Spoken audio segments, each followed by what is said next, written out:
Hello, Sagittarius, Sun, Moon, Rising, and Venus signs. Kamusta kayo? Sana po'y nasa mabuti kayong kalagayan. Welcome back po sa Star Tarot. Kung bago kayo dito, welcome din kayo. Thank you for your support. I truly appreciate it. God bless you all. Sagittarius, tingnan natin kung anong mensahe ninyo for today. We have number 5, financial and material changes. Merong pera, meron naka-cover no sa kamay ninyo, no? At kaya hindi siguro kayo makagalaw.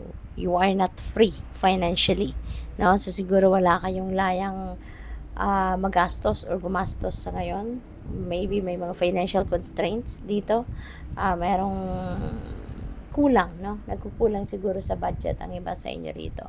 Kaya maaring hindi ito nakasanayan ninyo, no?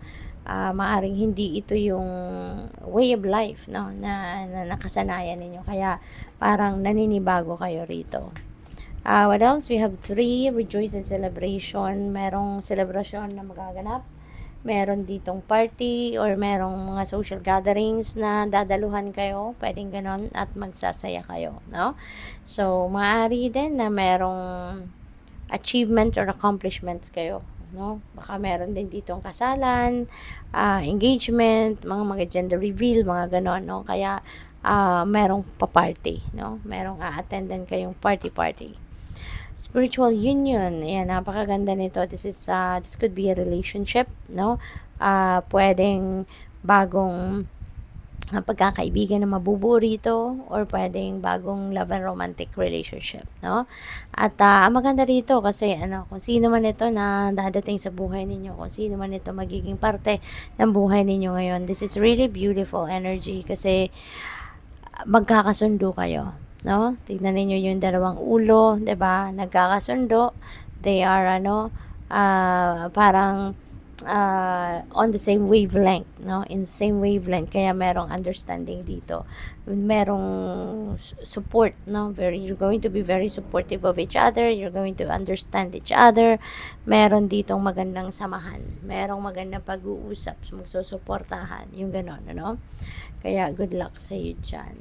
We have moving on. Ayan. So, you are definitely going to move on from someone or from something. No? Sorry.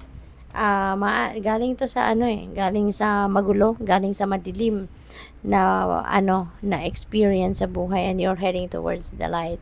Pero malungkot pa rin siya, no? Malungkot pa rin siya kasi nga parang paalis pa lang siya sa isang magulong sitwasyon. Hindi pa siya nakaka-recover totally o magsisimula pa lang siyang maka-recover sa sitwasyon na ito, no? So, but at least, no, maganda rito kasi you're heading towards the light. You're heading towards happiness na, you're heading towards peace and hope, 'di ba? Papunta na kayo, no, sa maliwanag. So, papunta na kayo sa pagganda, no, sa magandang pagbabago ng buhay ninyo. Kaya maganda to. So at least makakaalis na kayo sa isang madilim, mahirap, difficult or chaotic na sitwasyon, no, negative energy. Paalis na kayo from something na mahirap, no, ang naging ninyo, ang naging sitwasyon. So depende yan. Pwedeng mahirap sa trabaho, baka nahirapan kayo sa relationship na, sa pamilya, 'di ba? Or career ninyo, yung mga ganun ba. We have thoughts, maraming iniisip ang iba sa inyo rito, Sagittarius. Maybe you are thinking of a specific person na babae, pwedeng ganun, or pwede rin naman na hindi, no? Pwede rin naman na ibang sitwasyon ang iniisip ninyo or ibang kalagayan. We have community. Ayan, very supportive, no? Ang mga tao sa paligid ninyo, which is really good. You have that support, no, coming from siguro pamilya ninyo or mga kaibigan ninyo, or meron kayong suporta na nare-receive from siguro nare-receive from mga kaibigan or sa person ninyo, yung ganon. So siguro kung ano man ang hingiin ninyo tulong, no, from them, nandiyan sila lagi. Nandiyan sila para suportahan ka at tulungan ka, no? We have number 35, pathway. Ayan, so this is a new path, no, na tatahakin ng iba sa inyo rito. Maybe you are heading towards something na maliwanag, you're heading towards something na um, magpapabago, no, ng takbo ng buhay mo. Maaaring kung ano man ang mga gagawin ninyo sa ngayon, this could be a life changing, no, na event na gagawin ninyo, kasi ang liwanag, maraming butterflies, and butterflies resonates with change, kaya maraming pagbabago along your journey ang mangyayari hanggang sa makarating kayo doon sa kung anong pinapangarap ninyo, no. So what else? We have number 7 message. Ayan. So, maaaring meron kayong imbitasyon talaga naririnig ko, no? So, maybe meron imbitasyon para sa inyo. Yun ang marireceive ninyo na correspondence. At maybe it's imbitasyon sa inyo para dito sa kung ano mang celebration na ito na magaganap, no? So, this is definitely an invitation coming from a friend, from family siguro, or from this community of people around you. Baka merong kaganapan sa ano ninyo, sa komunidad, at yun ang iniimbitahan ka para mag-enjoy ka din, para makasama ka nila, no, para mag-enjoy din. Baka may celebration, diba, ang community ninyo. Kaya iniimbitahan ka. Pwede rin na ibang correspondence, no?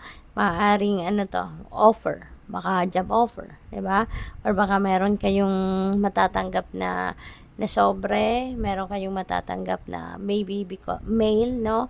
Coming from the mail, baka yan ay ang passport ninyong hinihintay, baka yan yung visa na hinihintay ninyo, or baka results, no? Results sa mga examinations, or results ng siguro resulta ng kunyari ultrasound, mga ganon, mga medical exam, pwede rin na ganon din ang hinihintay ng iba sa inyo dito. So kung ano man yan, make sure na lagi kayong magbantay, no, sa mga ninyo, mga communication lines ninyo, kasi maaring yung message nito could come from email, pwedeng text message, pwedeng may tumawag sa'yo, or pwedeng may ma-receive kayo sa mail, no? Kaya be on the lookout for that. Good luck sa'yo. Thank you for watching. Love and light. Namaste.